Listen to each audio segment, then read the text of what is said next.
Okay. And of course, don't forget to do your nails. My mom always says, the best things happen to those who want. Alright, I think I'm almost there. I'm almost ready if you are. Hello, this is Diamond Media TV and you're watching Keeping Watch with me, Wanjiru Mbugua. Today we are focusing on your business. What is your business? Do you have a business?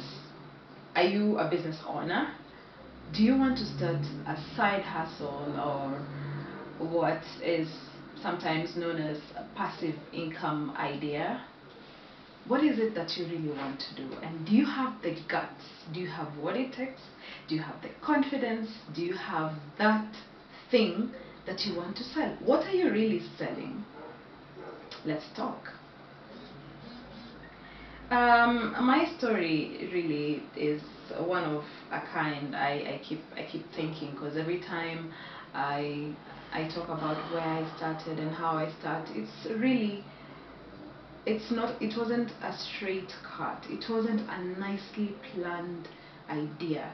But this is what I know. It came out of a situation where I felt frustrated. I felt like I wanted to get out of my comfort zone. I felt like I wanted to get out of a situation that I did not like. And so after being employed for about 7 years by the state broadcaster, and let me not lie, it was a good job. However, it was time for me to make a change. I mean, after 7-8 years of seeing the same people, seeing the same building, seeing the same color office, it was time for me to move.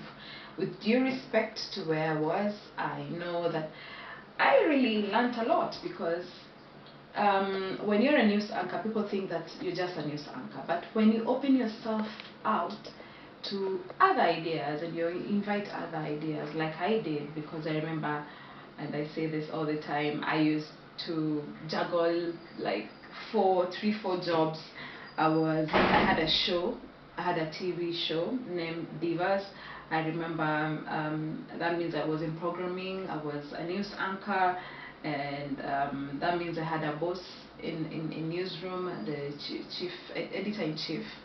I remember I was also the head of PR, public relations. Today we call it corporate communications, and I also had I was also the head of commercial events. As head of commercial events, all you needed to do is to really come up with ideas that would bring in money for the various stations that we had. We had radio stations, we had TV stations, and we were all over the country. And so I was that person that people entrusted with a responsibility of ensuring that we were in business. And so business was good for a very long time, and I remember having to work with people, and I learned a lot. But I wasn't satisfied, so I needed a bigger challenge, because one thing I always say, and I joke about this, is that as much as news is good, the only thing that really changes is your clothes. Because if guys are going out to collect stories, all media houses go out to the same location and they come back, and it's just about how the reporter, how the editor packages the story, and how you dress up. That will make it look different from the other station. And so it was a bit of a norm. It was a bit of a normal thing to do. It was a bit of a usual thing to do. It appeared a bit, boring, and I wanted a change. And so I decided to leave my mainstream job, and I always say I actually walked through a wall, because I don't even know how this happened, but it did.